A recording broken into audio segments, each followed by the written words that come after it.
Nobody wakes up one morning and decides to become a different person. That is not how it happens.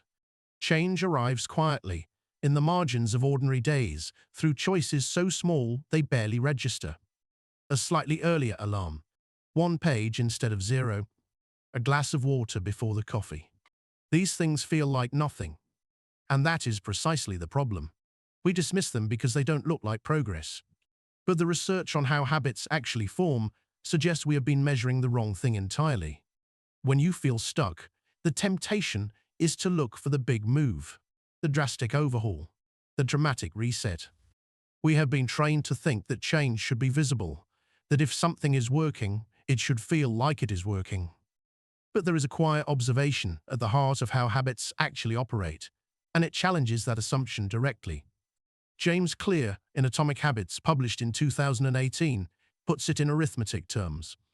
A 1% improvement each day for a year produces a result that is 37 times better than where you started.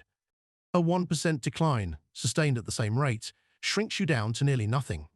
The math is not motivational filler.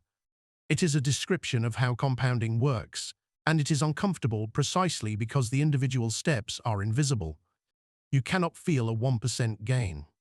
You cannot watch it happening in real time. You can only trust that the direction matters far more than the magnitude of any single step. What surprises me about this framing is how deeply it cuts against our instincts. We are wired to notice dramatic change. We scan for signals. When a habit is too small to register as a signal, we abandon it before it has any time to accumulate into something we can see. The problem was never the habit. The problem was the measurement. We were looking for the wrong kind of evidence, in the wrong time frame, and calling its absence proof that nothing was working. Picture someone trying to start running. Day 1, they lace up their shoes and make it to the end of the street. They feel slightly ridiculous. Nothing about that moment resembles what they imagined when they pictured themselves as a runner. And yet something has happened that matters more than the distance covered. A neural pathway has been activated. Habits, at the level of the brain, are patterns of repeated activation. The more consistently a behavior fires in a given context, the more efficiently the brain routes that behavior. Charles Duhigg, writing in The Power of Habit in 2012, described this as the habit loop. A cue triggers a routine, which delivers a reward, which makes the brain more likely to repeat that routine when it meets the cue again. Over time, the cue alone begins the sequence almost automatically. Clear builds on this structure with what he calls the 4 laws of behavior change. Make it obvious. Make it attractive. Make it easy. Make it satisfying. These are not slogans. They map onto what behavior science tells us about motivation and reinforcement. The cue must be visible. The reward must arrive soon enough to register. And the friction between intention and action must be low enough that the brain does not redirect elsewhere. This is where most habit attempts collapse, not in willpower, but in design. The gym bag that stays in the car instead of sitting by the door. The book that lives on a shelf instead of the pillow. The smallest environmental adjustment can be the difference between a behavior that gets repeated and one that gets quietly postponed forever. Systems fail before people do, and fixing the system requires almost no motivation at all. There is a subtler layer underneath all of this, and it is the part that took me the longest to sit with. Clear draws a distinction between outcome-based habits and identity-based habits.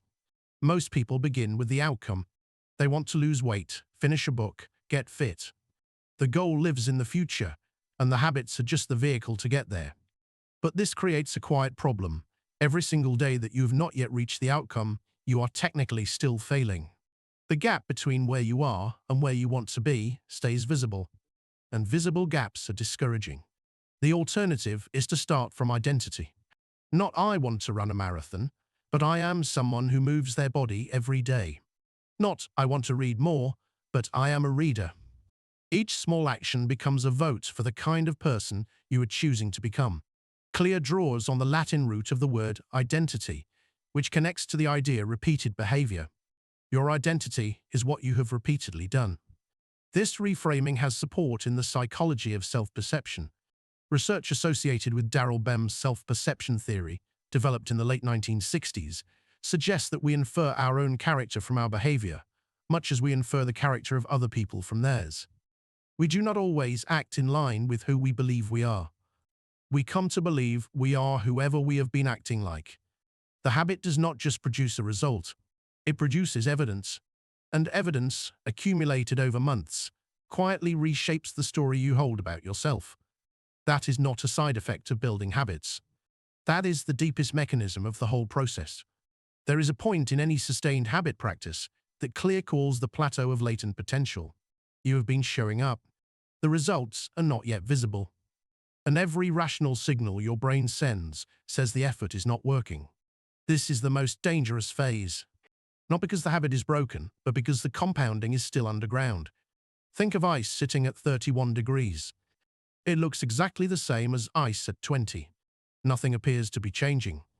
Then the temperature crosses 32 degrees, and everything shifts at once. The work was being done the whole time. It was just accumulating below the threshold where it becomes visible. Daniel Kahneman's work on intuitive thinking, described in Thinking Fast and Slow in 2011, helps explain why this plateau feels so defeating.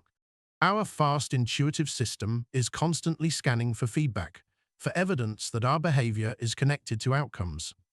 When the feedback is delayed, as it always is with compounding, that system grows restless. It pulls us toward activities where the reward is immediate, even when those activities are less valuable over time. So the practical question becomes, how do you stay committed when the evidence has not arrived yet? Clear's answer is to create small, immediate feedback loops. A habit tracker that gives you something to mark off. A 2-minute version of any habit that keeps the chain unbroken, even on the worst days. These are not tricks. They are ways of keeping that impatient, intuitive system satisfied long enough for the compounding to surface.